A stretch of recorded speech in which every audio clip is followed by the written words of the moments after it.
Isabella, you ruined my flowers! But you have your own garden at your house, Abuela. So now you're rude and reckless. What are your parents teaching you? I hated it whenever my papa's mother, Abuela Rose, visited. She was always so controlling and spoiled all my fun. Isabella, come on, it's story time. That was my little brother, Juan, and we were from a small village in Mexico. Our parents were both awesome archaeologists. Juan and I practically grew up on their stories, and that's how I fell in love with adventure. Don't forget to like and subscribe. The Spanish conquistadors wanted the mirror of Tezcatlipoca from the ancient Aztec people. But the Aztecs hid it because it was too dangerous in the hands of humans. Why? It can cross realms. If it falls into the wrong hands, it can be misused. I'm scared. I'll find the mirror and protect you. What if monsters crawl out and grab you? Sometimes they even took us along on their adventures. Juan was the scaredy cat, always hiding behind his books, while I was the fearless, adventurous one, like my parents. Actually, scratch that. I was even worse. A reckless daredevil, jumping headfirst into every situation without ever thinking twice. Berries! That's a pokeberry. It's poisonous. Oops, I already swallowed. My parents weren't so thrilled about my recklessness, and they always made sure to tell me. Isabella, you need to be more responsible and careful. You almost got hurt. Of course, Papa. Well, let's just say I learned my lesson for just about 5 minutes. Race you to the top! No matter what I did, they loved me so much, and home was fun whenever Abuela wasn't around. When she was always arguing with my parents about money. The kitchen window has been broken for days. It needs to be changed. I'll fix it tomorrow. It's cranky. It has to be changed, not fixed. Just like her. Things are tight. Then work harder to make money. You know you still have a choice, right? You can still use the— Never. It's too dangerous. What were they talking about? As Juan and I pressed harder against the door, it swung open, and my parents were glaring at us. We didn't really hear anything, right, Juan? What have I told you about lying, Mia? Fine. I'm sorry, okay? I was just curious. Don't eavesdrop on us next time. We discuss adult things children shouldn't hear. Fortunately, Mom and Dad weren't really mad at Juan and I that night. But in the following days, I caught Abuela snooping around in Papa's study room a few times where he kept all his research papers. Oh, Isabella, I didn't see you there. Are you looking for something, Abuela? Just my glasses. Oops, look at the silly thing. It was really suspicious, and on the day I wanted to tell my parents, they received a phone call. 1 minute, honey. You're hurt? Don't worry, Gerald. We'll come get you. Darling, Gerald fell from a tree. There's no one around him. He needs our help. Okay, let me grab the car keys. We'll be back, Mia. Take care of Juan. In a flash, they were out of the house, hurrying outside the village. Little did I know that was the day my life was going to change forever, because they never came back. Juan and I spent the next few days asking everyone for them and looking everywhere. Mama! Papa! But unfortunately, our efforts didn't pay off, and a few days later, Abuela came over and made us move in with her. It was the worst thing ever. She came up with a whole list of ridiculous rules that Juan and I had to follow. No laughing too loud? How do you control that? You learn. It's about time you children understand the word discipline. My adventure days also came to an end because we were not allowed anywhere outside the village. Abuela made sure the entire village was always watching us. It was like she didn't even care that Mama and Papa were missing or us going out and searching for them. Whenever I asked, it was always the same answer. Don't worry. They'll be found. What if they're not? We have to go out of the village and search for them. They were captured by some bad men who are also looking for us. We can't risk going out. How do you know this? Which bad people? Mind your business, Isabella, and stay out of big people problems. Abuela was so unbelievable. To make matters worse, I noticed that she was meeting a strange, fancy man every night. Who do you think he is? Maybe that's the cop looking for Mama and Papa. He looks too fancy to be a cop. The next day was Dia de los Muertos. You know, the day when we dress up like skeletons and celebrate our dead like in that movie Coco? Yep. I noticed Abuela and the strange man again and followed them. Of course, I blackmailed Juan into tagging along. Come on. What if something gets me on the way? Like snakes? Fine, I'm coming. But if anything happens, remember I warned you. Yeah, whatever. Together, we crept behind them all the way to my parents' house. What are they doing here? Only one way to find out. We waited for them to go in before we tiptoed in and found them ransacking Father's study. He said it was here. Maybe he was lying. Not possible. He and his wife will do anything to see those kids. Oh my god, Abuela knew where my parents were. No wonder she was acting strange. As we watched them, I suddenly felt the floor move under my feet. It was a hidden trapdoor. We opened it and found a journal and a map. They belonged to Papa. Juan and I didn't waste any time going through them. Remember that story Mama and Papa told us about the mirror of Tezcatlipoca? Yes? It's real. They found it. I think that's what Abuela and that man are after. This has to be the map to the mirror. I bet it can lead us to Mama and Papa. We snuck out of the study to our old bedroom and dusted off our trusty backpacks and filled them up with all the clothes and gear we used on our previous adventures with Mama and Papa. Then crept to the kitchen and got some snacks, but on our way to the door, Abuela and her friend bumped into us. Oh my god, we were in so much trouble. What are you two doing here? Hi, Abuela. We were just looking for… A toothbrush. I lost it the last time I was here. A toothbrush? At this time of night? Suddenly, a grappling hook dangled out of Juan's backpack. Don't tell me you're leaving the village. Run! I grabbed Juan's arm and we raced out of the house right into a dense forest where we came across bandits. That old woman better find that map. I can't wait to get paid. And me too. They're working for Abuela. I have to deal with them. What? Don't even try to do anything crazy. But before Juan could stop me, I'd already gotten out a jar of hot sauce from my backpack. Remember the time you had this? Yes, I spent hours in the toilet. Exactly. Can't have them chasing us, can we? I crawled over to the pot of food they had over the fire, about to dump it all in, but I stepped on a twig, suddenly alerting them. Oops. Who are you? Come on, think fast, Isabella. I suddenly came up with an idea. How fair, you friends. I'm a lonely entertainer just traveling the forest. I peeped at Juan, and he looked embarrassed, but I didn't care. Do you think we're joking around?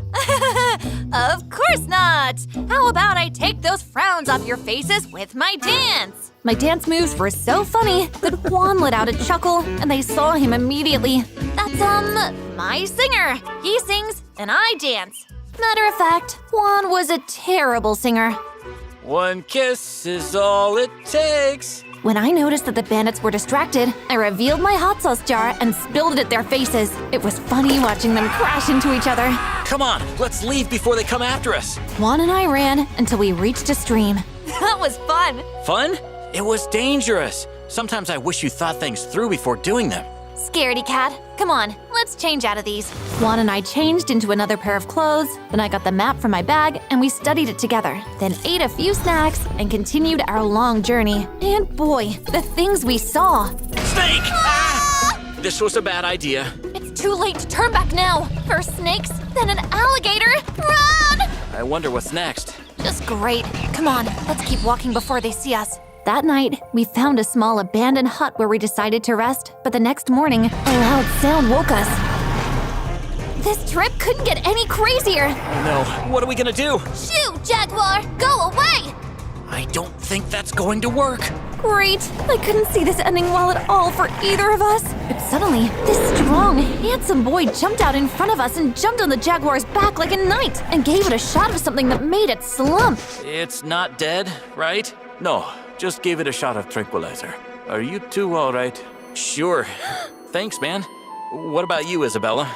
You're really good at catching jaguars. I think I fell in love right there. He was so handsome, like a fairy tale Prince Charming, and so strong. I mean, look at his biceps. I bet they felt like a tree trunk. I could picture myself melting like butter in his strong arms. Are you a magician? Because whenever I look at you, everyone else disappears. I'm going to puke.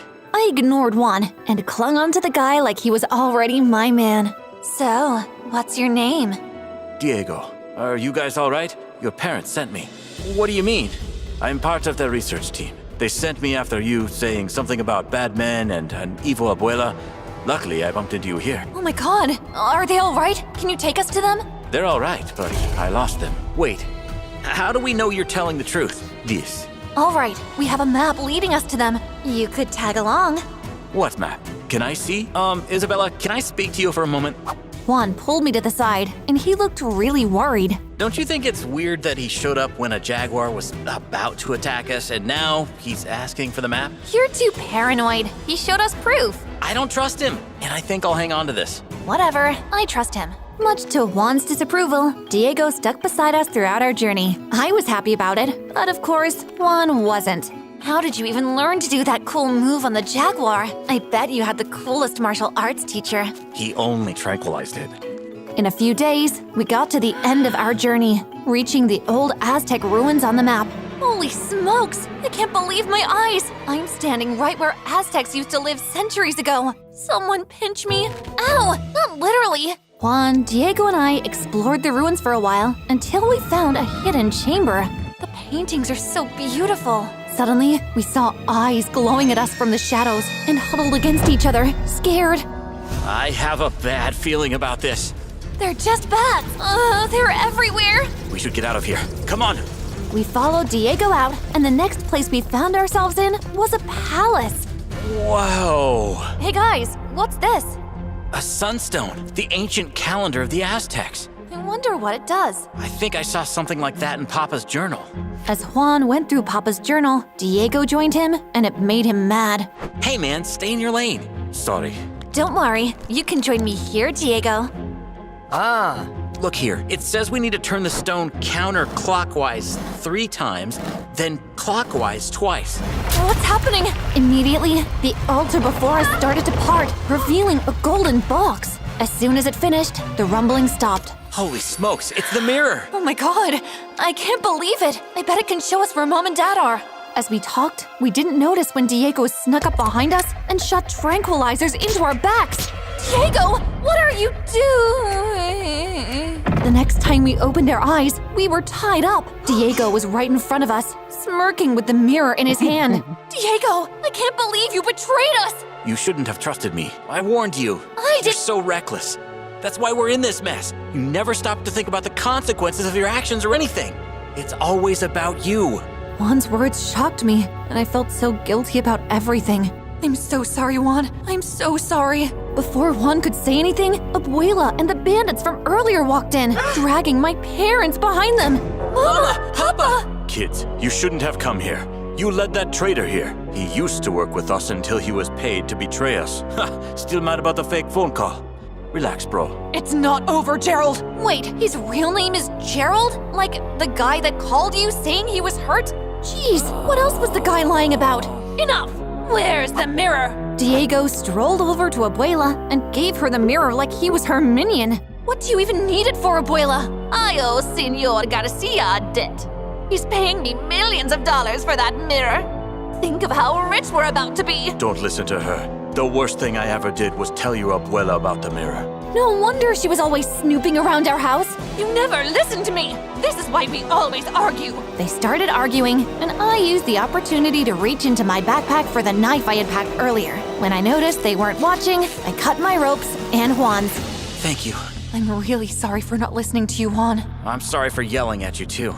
You were right. I'm too reckless, which is why I need the smartest person I know now. Can you come up with a plan to get us out of here? Yes. Now that everyone's watching Abuela and Papa argue, go over to the sunstone and twist it. I'll grab the mirror from Abuela. I crept over to the sunstone and twisted it, and the ground began rumbling again. Everyone panicked. The building is about to fall. Juan ran over to Abuela and snatched the mirror from her hand. She tried to fight for it, but the ground's rumbling scared her and her men away. I've missed you, kids. Your evil abuela kept you away from us just to blackmail your papa, her own son. I had to tell her where my journal was. Luckily, you got to it first. We learned from the best. That's my kids. Come on, let's go home. We know a secret way. Mama and Papa led us out of the ruins through a narrow passageway, and we immediately went to the town nearby, where we reported Abuela and her cronies to the cops there, getting them arrested. After everything, we returned home, and my parents kept the mirror safe in a place where no one could ever find it. We came back to living as one big family. At the end of my adventure, I realized that I had learned a valuable lesson: the importance of patience and teamwork. Sure, my reckless tendencies got us into trouble, but it was working together with Juan that got us out of it. Oops, someone's knocking. I believe you have something of mine.